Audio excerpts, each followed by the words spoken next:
Capítulo 4. Cali. En algún momento del viaje a Cali, una de las personas que nos acompañaban me entregó una hoja de cuaderno con una dirección escrita a mano. Era la dirección del profe Nelson Gallego. Me dijo que todo ya estaba arreglado para que yo me quedara en su casa y que los demás jugadores se quedarían en un hotel. Se acercaba la noche, el bus se detuvo en algún lugar de la ciudad. Según el conductor, era cerca de la dirección a donde yo debería ir, vestido de camiseta, pantaloneta y tenis. Llegué al fin con mi maleta arrastras a la dirección del apartamento que indicaba el papel. Subí hasta el tercer piso donde quedaba el apartamento y toqué la puerta con timidez de un niño de 13 años que llegaba a una casa ajena, pero también con la esperanza de futbolista que llegaba de uno de los mejores entrenadores de su país. ¿Qué hubo, cosita? ¿Usted qué hacía aquí? Fueron las palabras con que me recibió el profe, un hombre de baja estatura, cabello negro y voz ronca que detonaba mucha seguridad. Su cara de sorpresa me sorprendió a mí mismo. Hola, profe, es que a mí me dijeron que yo me iba a quedar en su casa. ¿Cómo así? ¿Quién le dijo eso? Yo ni supe contestarle. El profe, parado en la puerta, se rascaba la cabeza pensando qué iba a hacer. Yo hacía fuerza para que no me devolviera y preguntaba si acaso se le había olvidado que yo iba al fin de cuentas. Me dejó entrar y me dijo que me acomodara en una de las 3 habitaciones del apartamento. Pude notar que el profe cojeaba un poco y supe que era el resultado de sus batallas pasadas como jugador profesional de fútbol. Llevé la maleta al pequeño cuarto y me quedé parado por un momento en la ventana mirando la piscina de la unidad. Sentí el olor a nuevo del tendido blanco que cubría la cama y pasé la mano sobre él con ese leve temor adolescente que se siente en una casa extraña, un temor a hacer un ruido o a encajar en un lugar desconocido.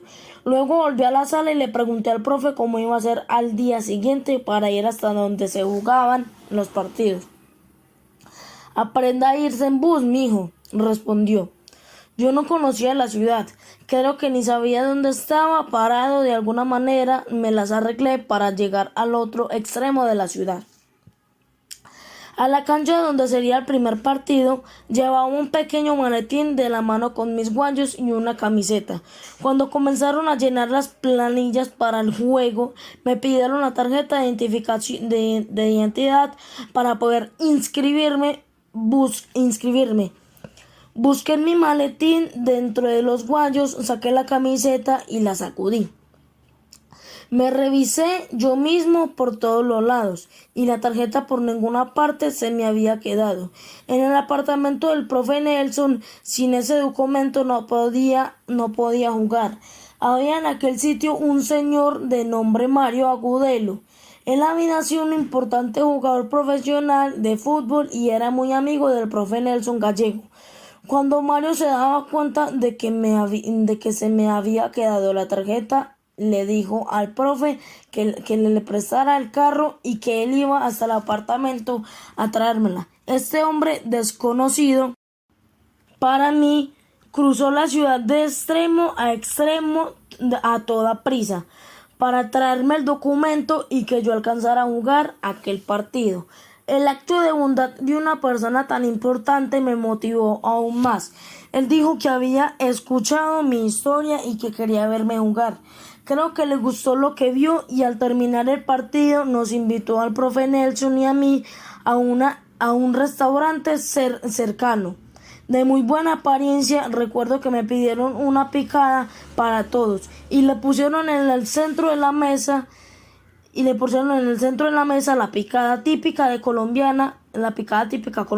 Es un plato Es un plato enorme lleno de pequeñas porciones de todo tipo de carnes. Tiene trozos de chicharrón, de carne de res, de chorizo, costilla, carne de cerdo, morcilla y también hay en el plato arepas pequeñas y papas fritas.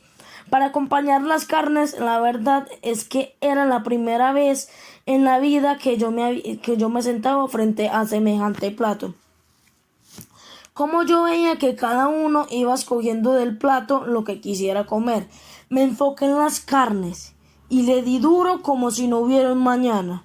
Un momento después, sin poder contener la risa, Mario le dijo al profe: este culicagado es que no come papá. Nos va a dejar sin carne. Todos soltamos la carcajada. El torneo avanzó y enfrenté a uno y otro equipo con la convicción de que el profe estaba por ahí en alguna tribuna viéndome. Ganamos algunos partidos e hice gambetas y goles con el ánimo de agradar a aquel entrenador, en quien responsaba mis esperanzas. Tal vez de la manera inconsciente esperaba un poco de la afirmación paterna que no había podido tener un muy bien hecho. Mijo, o un así hace campeón, o alguna de esas frases que lanzan los padres desde las tribunas y pegan directo el corazón de los jugadores. Pero el profe se limitaba a tomar notas en su plantilla. Avanzó el torneo, pero pronto fuimos eliminados. El día que se sucedió, el horizonte se cubría de rojo en un atardecer típico del Valle del Cauca. A un lado de la cancha se reunieron los encargados del equipo con el que yo había viajado, el profe Nelson y otros entrenadores, para hacer el balance del torneo. Me acerqué a ellos con mis guayos amarrados uno al otro y colgados sobre mi hombro. Cuando me vieron acercarme, uno de los entrenadores les preguntó al profe: ¿qué va a pasar con Juan Guillermo Cuadrado? Ellos me miraron de arriba hacia abajo y guardaron silencio. Esa tarde, cuando regresé al apartamento, el profe me estaba esperando sentado en la sala. De inmediato le pregunté que seguía ahora de que habíamos eliminados, y cuando empezara mi entrenamiento con el hombre, me miró un momento y luego me respondió con cierta indecisión: mijo, usted juega bien, pero lo que sigue es que se devuelva para su casa. Sentí esas palabras como una patada en las espinillas. ¿Acaso no habíamos quedado que viajara a Cali y que viviría allí? ¿Qué parte de toda esa historia era lo que yo no había entendido? Entonces, me había despedido de mi mamá, le había prometido llegar a ser un jugador profesional, había cargado esa maleta por media ciudad y había jugado con tanto esfuerzo para que simplemente me devolvieran. Ah, ya sé. La forma en que me miraron los demás entrenadores esa tarde me aclaró todo. De hecho, ya me lo habían dicho muchas otras personas. Yo era muy chiquito y muy flaquito para el fútbol. 13 años. Una ciudad desconocida, una respuesta frustrante, un atardecer tan intenso como mi decisión de no volver atrás. Busqué en mi interior algunas palabras para convencerlo de que no hiciera devolver, pero no encontré ninguna y me puse a llorar.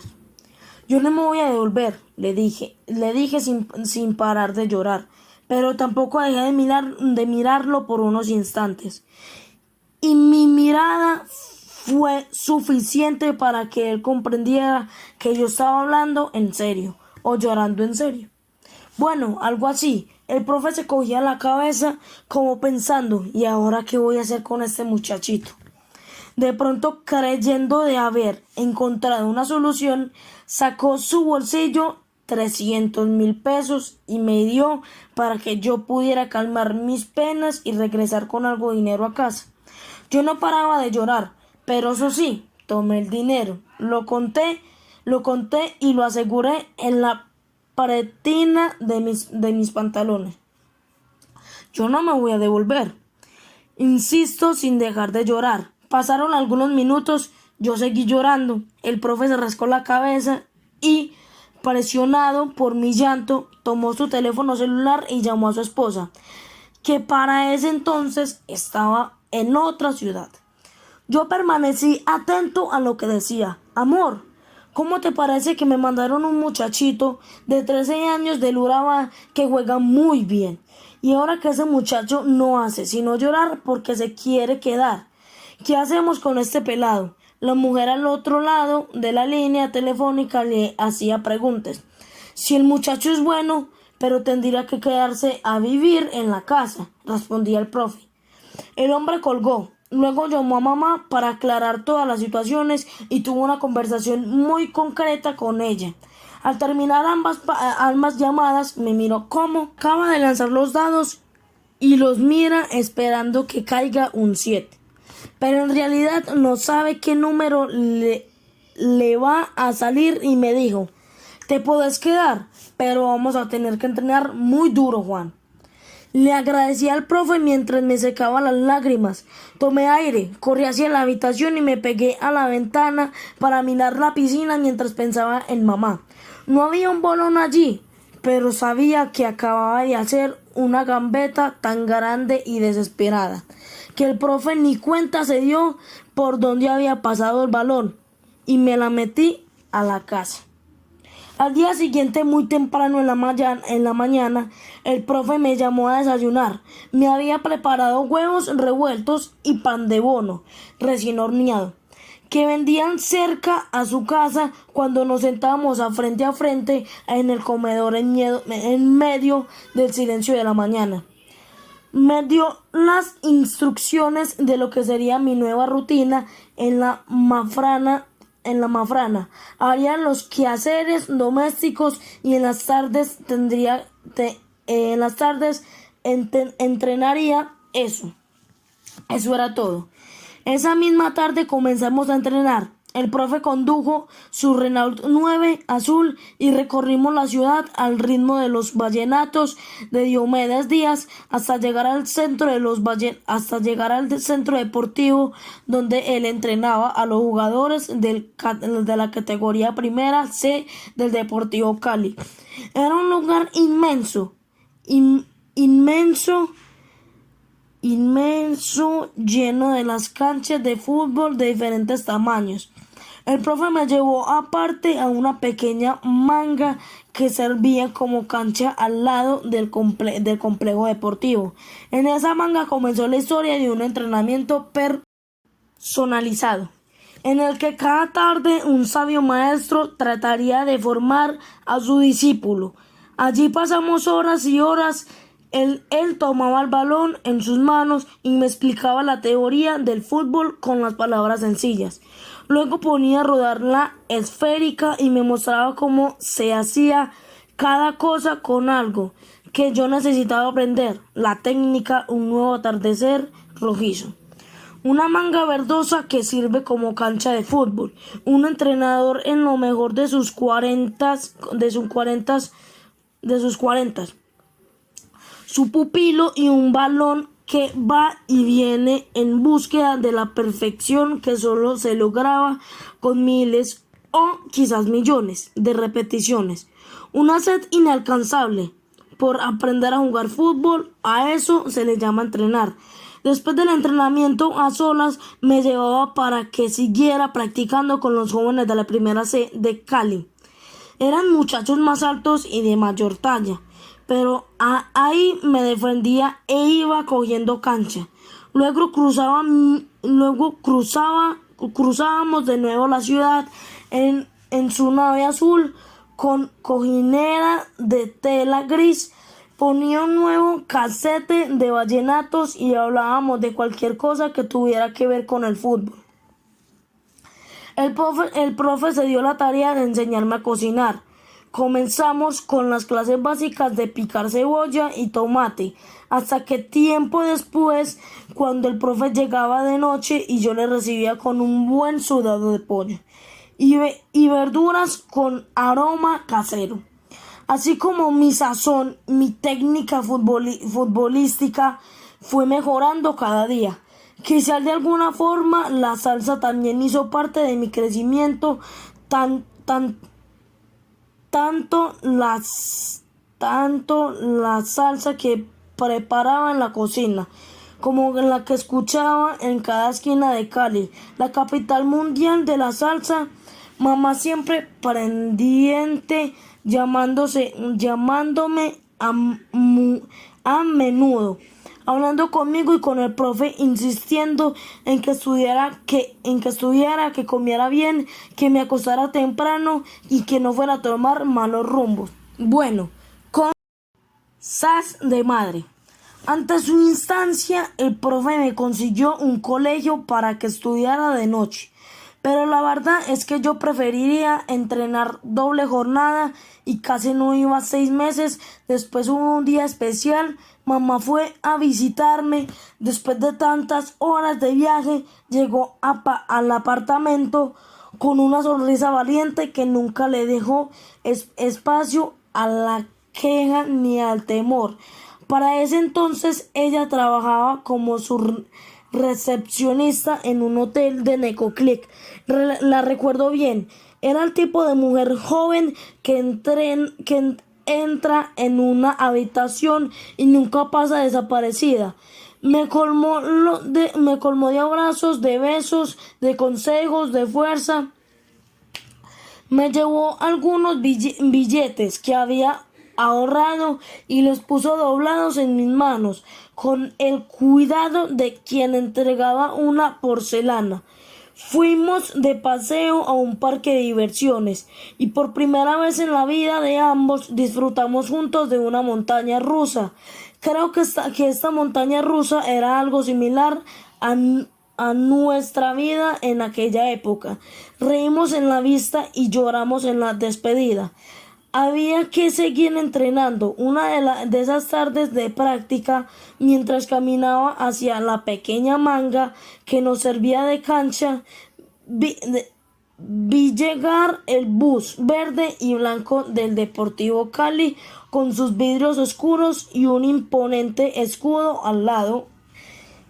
El vehículo se detuvo justo a la entrada del complejo deportivo. Cuando vi que parqueo, me sentí al frente en una acera. Abracé la pequeña tula en la que llevaba mis guayos y me quedé mirando hacia la puerta con la esperanza de que se abriera y se bajaran los jugadores. Queríamos verlos por primera vez en mi vida. La puerta se abrió y fueron descendiendo los jugadores profesionales con sus uniformes finos y relucientes, medias y pantalonetas blancas, camiseta verde, esperanzas y un maletín de marca en sus manos.